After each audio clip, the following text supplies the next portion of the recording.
मेरे प्यारे सभी विद्यार्थियों को सुप्रभातम। अपना चैप्टर नंबर 4 चल रहा है जो कि है विद्युत धारिता। और विद्युत धारिता में इस चैप्टर में अपने काफी कुछ पढ़ लिया है। संधारित्र पढ़ लिया, संधारित्रों का जो सिद्धांत है वो पढ़ लिया अपने। और फिर समांतर प्लेट संधारित्र की धारिता जिसमें अलग अलग स्थितियां अपने पढ़ी थी, और गोलीय संधारित्र की धारिता अपने कल पढ़ी थी। तो काफी कुछ इसमें अपन पढ़ चुके हैं। अब नेक्स्ट जो अपना टॉपिक है वो है कि संधारित्रों का संयोजन, मीन्स दो या दो से अधिक संधारित्रों को एक साथ किस प्रकार से जोड़ा जा सकता है। तो संयोजन की अगर बात करें तो संयोजन मुख्यतः दो प्रकार का हो सकता है। एक होता है श्रेणीक्रम संयोजन और एक होता है समांतर क्रम। अपन बात करें आगे वाले चैप्टरों में भी प्रतिरोधों का, इन सब के संयोजन की, तो वो सभी दो प्रकार के होंगे मुख्यतः। तो यहाँ पे संधारित्र की बात चल रही है तो संधारित्रों का दो प्रकार का संयोजन हो सकता है, एक श्रेणी क्रम संयोजन और एक समांतर क्रम संयोजन। ठीक है, पहला अपन लेके चलते हैं श्रेणी क्रम संयोजन। तो देखें, फर्स्ट अपने पास है श्रेणी क्रम संयोजन। तो श्रेणी क्रम संयोजन कौन सा होगा? बड़ी ही आसान परिभाषा है। क्या है कि जैसे दो या दो से अधिक अपने पास में संधारित्र हैं, तो उनको अगर अपन संयोजित करें श्रेणी क्रम में, तो जो पहला संधारित्र है, जो प्रथम संधारित्र, यहां पे मैं मान के चल रहा हूं कि मेरे पास में 3 संधारित्र हैं। कुल कितने हैं? 3, जिनकी धारिताएं C1 है, C2 है और C3 है। ठीक है, तो इन तीनों संधारित्रों को श्रेणी क्रम में कैसे जुड़ेंगे? पहले संधारित्र की दूसरी प्लेट, ये वाली प्लेट, दूसरे संधारित्र की प्रथम प्लेट से, देखो इस प्रकार से। ठीक है, दूसरे संधारित्र की दूसरी प्लेट तृतीय संधारित्र की प्रथम प्लेट से, और इस प्रकार से तृतीय की दूसरी प्लेट चतुर्थ के प्रथम, और अन्य इस प्रकार से अपन जोड़ते जाते हैं। और प्रथम संधारित्र की पहली प्लेट को बैटरी के धन सिरे से और अंतिम संधारित्र की दूसरी प्लेट को बैटरी के ऋण सिरे से जोड़ा जाता है। तो इस प्रकार का जो संयोजन है वो क्या कहलाएगा? इस प्रकार का संयोजन क्या कहलाएगा? श्रेणी क्रम संयोजन कहलाएगा। क्लियर है? तो यहां पे 3 संधारित्र मैंने लिए हैं जिनकी धारिताएं हैं C1, C2, C3। इनको श्रेणी क्रम संयोजन में जोड़ा है तो इस प्रकार से जुड़ेंगे। तो इसकी धारिता C1, इसकी धारिता C2, इसकी धारिता C3, ये बिंदु A व B के मध्य जुड़े हुए हैं। ठीक है, इस स्थिति में क्या होगा? इस स्थिति में इस V द्वारा इसको आवेश दिया जाएगा, पॉजिटिव सिरे से इसको प्लस आवेश दिया जाएगा। मैंने मान लिया इसको कितना आवेश दिया? प्लस Q आवेश इस प्लेट पर आ गया। अब बीच में क्या है? निर्वात है। तो प्रेरण प्रभाव के कारण इस प्लेट के आंतरिक भाग में ऋण आवेश और बाह्य भाग पर धन आवेश प्रेरित होगा। तो यहां पर तो होगा ऋण आवेश, यहां पर धनावेश जो कि इसके प्रतिकर्षण के कारण ये चालक तार से जुड़े हुए हैं, तो इस प्लेट पर पहुंच जाता है। तो इस प्लेट पर पहुंचेगा पॉजिटिव। प्रेरण प्रभाव के कारण अपने को पता है कि इसके जितना परिमाण है उतने परिमाण का आवेश यहाँ प्रेरित होता है। तो यहां शेष आवेश बचेगा -Q, और जो +Q था वो सेम परिमाण का गया है, तो यहाँ +Q। ठीक उसी प्रकार प्रेरण प्रभाव से यहां पर -Q, यहां +Q, यहां -Q। तो प्रेरण प्रभाव से यहां कह सकते हैं कि प्रत्येक संधारित्र की प्लेटों पर जो आवेश का मान है, आवेश का परिमाण है, वो समान होता है। एक बात, अब आवेश समान है तो यहां पर विभव, देखो श्रेणी क्रम में जुड़े हैं, मैंने टोटल विभव इसको V दिया है, तो ये आवेश समान है, धारिताएं भिन्न भिन्न है। धारिता क्या है? भिन्न भिन्न। तो धारिता भिन्न भिन्न होने के कारण इसके अनुपात में इसके प्लेटों के मध्य जो विभवांतर होगा वो भिन्न भिन्न होगा। मैंने माना पहले के लिए V1, दूसरे के लिए V2 और तीसरे के लिए V3। इस प्रकार से इनके प्लेटों के मध्य विभवांतर उत्पन्न होता है। आवेश समान, ध्यान से बात सुनेंगे कि श्रेणी क्रम में प्रत्येक संधारित्र की प्लेटों के मध्य आवेश समान होता है, लेकिन जो विभवांतर है वो भिन्न भिन्न होता है। क्लियर है? तो अपने पास एक समीकरण अपने पढ़ी थी संधारित्र की धारिता में, समीकरण थी C is equals to Q upon V, जो कि Q का मान सभी के लिए समान है।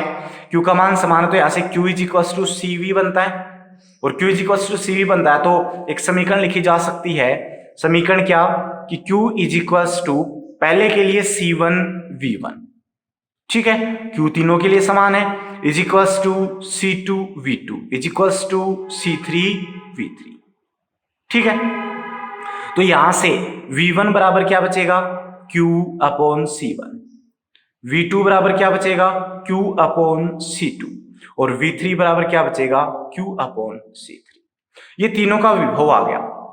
और यदि जो परिणामी विभव है बैटरी का, देख सकते हो कितना है, V है, परिणामी विभव कितना है, V, और बिंदु A और बिंदु B के मध्य की जो तुल्य धारिता है, मीन्स तीनों की जो रिजल्टेंट आपके पास कैपेसिटेंस है, उसको अगर मैं कहूं CS हो, तुल्य धारिता CS, सबस्क्रिप्ट में S means series, series combination के लिए है, तो CS हो, तो उस स्थिति में ये समीकरण क्या लिखी जा सकती है कि तुल्य विभव कितना, V, आवेश तो कितना दिया है Q, वो तो सेम है, और धारिता कितनी, CS, ठीक है। ये आपके पास तुल्य धारिता आ गई। तो बिंदु A व B के मध्य का कुल विभवांतर, A व B के मध्य का कुल विभवांतर क्या होगा भाई, कुल विभवांतर A व B के मध्य का कितना है, ये जो बैटरी का अपने जोड़ रखा है, मीन्स V, जो कि होगा तीनों के योग के equal, means V1 plus V2 plus V3, सभी मान रख दें ऊपर से, तो V का मान है Q upon CS is equals to Q upon C1 plus Q upon C2 plus Q upon C3। देखो Q कॉमन आ गया, तो Q upon CS is equals to 1 upon C1 plus 1 upon C2 plus 1 upon C3। Q से Q cancel out हो गया, तो क्या बचेगा, 1 upon CS is equals to 1 upon C1 plus 1 upon C2 plus 1 upon C3। तो परिणामी जो आपके पास में जो तुल्य धारिता है श्रेणीक्रम संयोजन की, तो इस समीकरण से आप कह सकते हैं कि श्रेणीक्रम संयोजन की तुल्य धारिता का व्युत्क्रम प्रत्येक संधारित्र की धारिता के व्युत्क्रमों के योग के तुल्य होता है। ये तो तब था जब अपने तीन संधारित्र जोड़े हैं।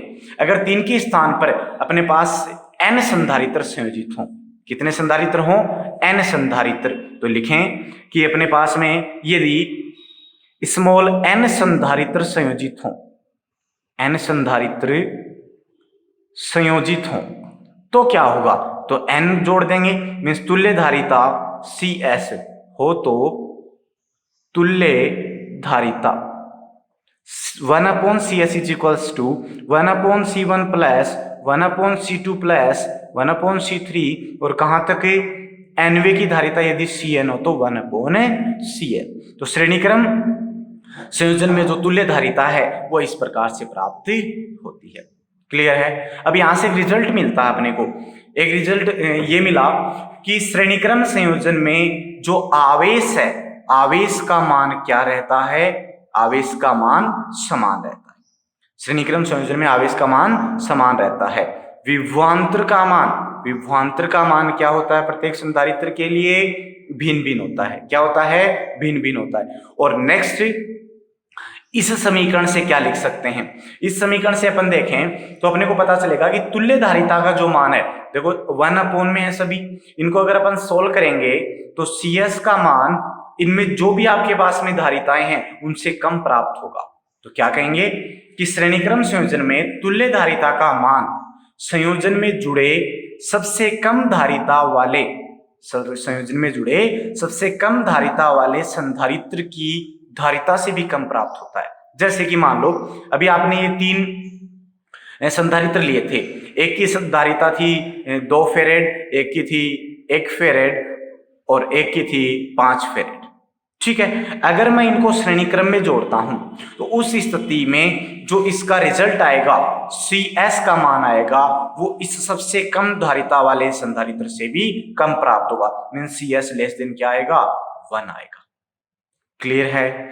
तो ये कैसे आया, जब आप यहां मान रखोगे, मान रख के एलसीएम लेके सोल्व करोगे तो व्युत्क्रम करोगे ना, तो उस स्थिति में आपको ये रिजल्ट मिलेगा।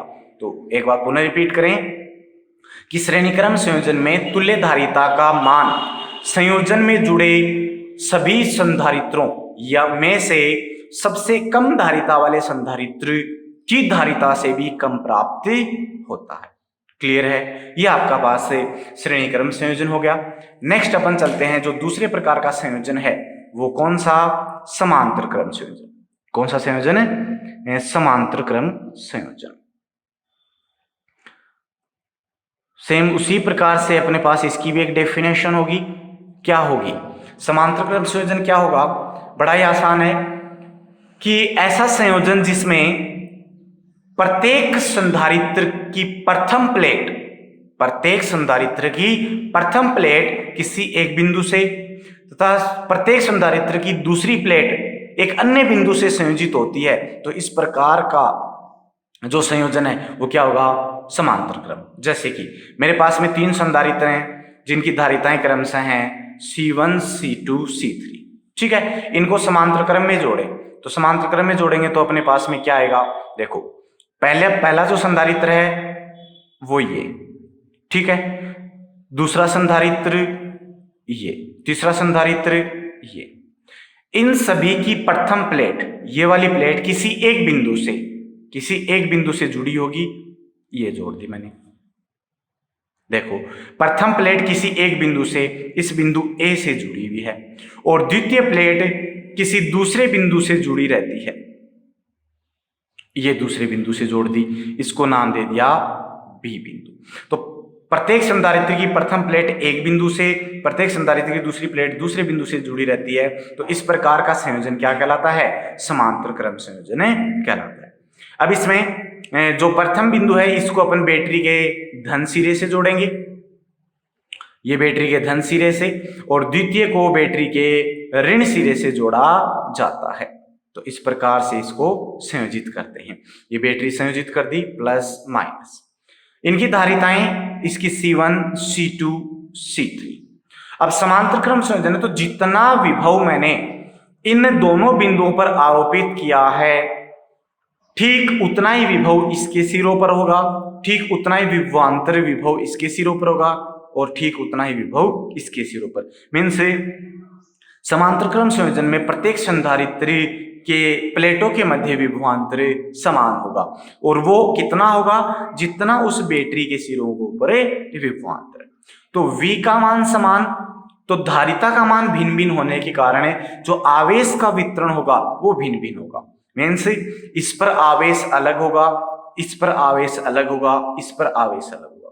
तो पहले संधारित्र पर माना कि प्रथम प्लेट पर प्लस Q1 आवेश गया, तो ये प्लस Q1 आवेश यहां पर पहुंच गया।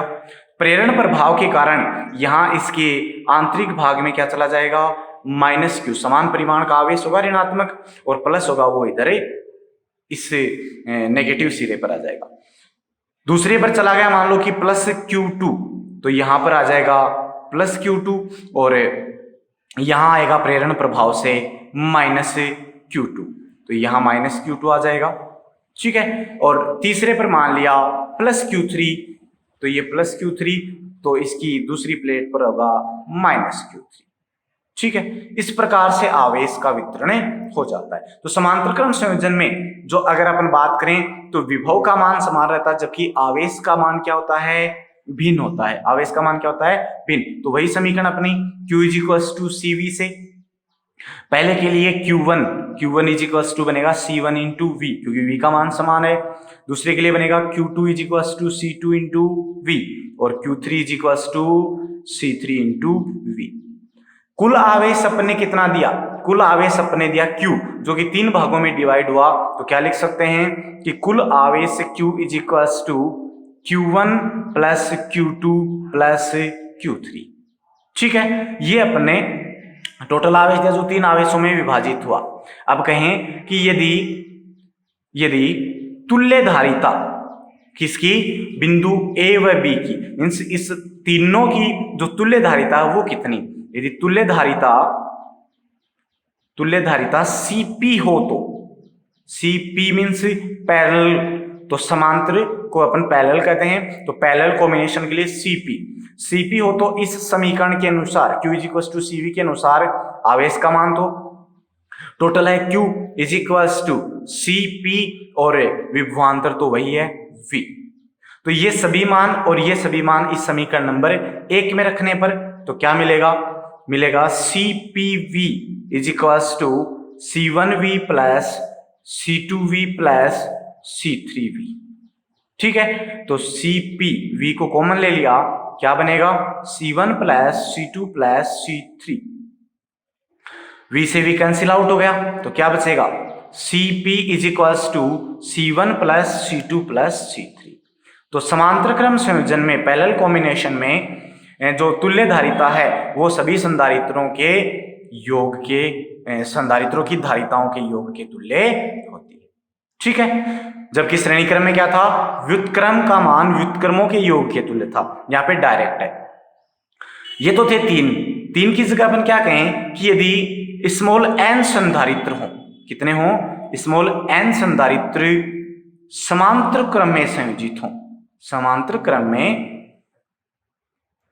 संयोजित हो, तो क्या होगा, तो तुल्य धारिता क्या बनेगी, इस कंडीशन में तुल्य धारिता Cp n जोड़ दो, mean C1 + C2 + C3 plus, और अगर nवे की धारिता Cn हो तो ये बनती है।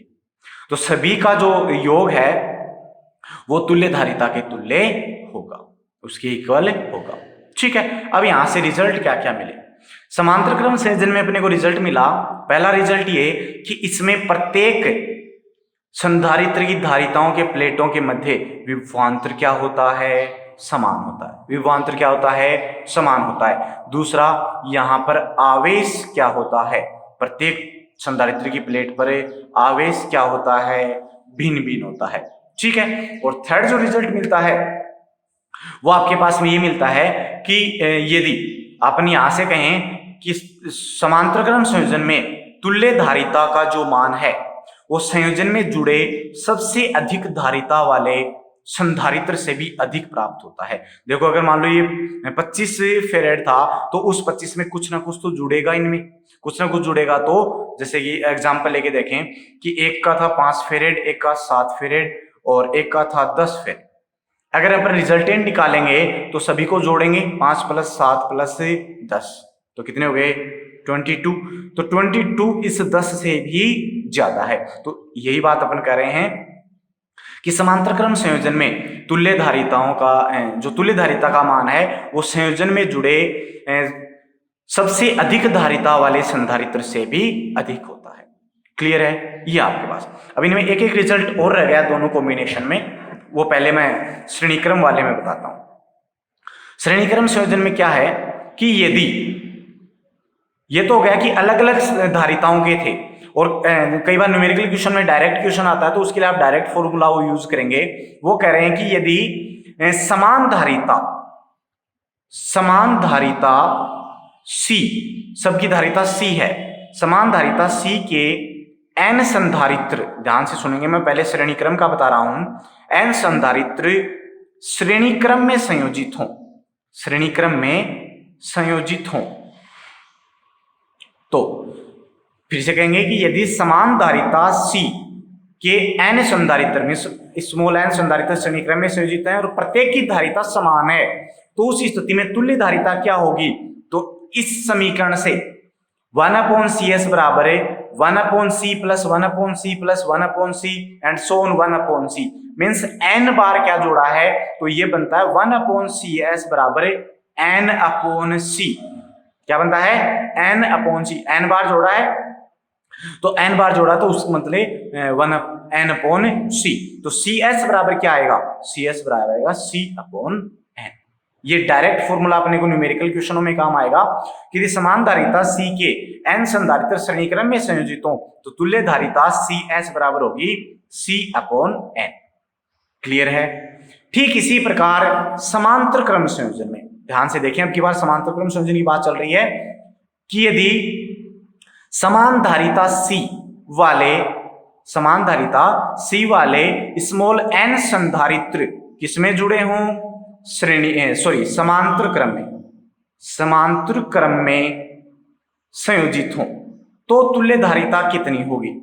तो तुल्य धारिता CS कितनी होगी? तो उस स्थिति में इस फॉर्मूले में सबकी धारिता समान है, C plus C plus C plus C plus and n time तक C है, तो सभी को एक साथ जोड़ेंगे तो क्या बनेगा, n टाइम तक C means n into C, n बार जोड़ा तो सभी का समेशन करोगे तो n से मल्टीप्लाई कर दिया और एक की धारिता, तो यहां पे क्या कहेंगे अपन कि समान धारिता C वाले स्मॉल n संधारित्र समांतर क्रम में संयोजित हो तो तुल्य धारिता संधारित्रों की संख्या व किसी एक संधारित्र की धारिता के गुणनफल के तुल्य होगी। जैसे मान लो 5 हैं तो 5 संधारित्र थे, वो 5 संधारित्रों की सभी की धारिता थी 2 फेरेड, ठीक है, तो तुल्य धारिता क्या हो जाएगी, 2 इंटू 5 मीन्स 10, ठीक है। तो इस प्रकार से जो श्रेणी क्रम और समांतर क्रम संयोजन थे वो आपके कंप्लीट होते हैं। तो अपने धारिताओं को बढ़ाने और घटाने के लिए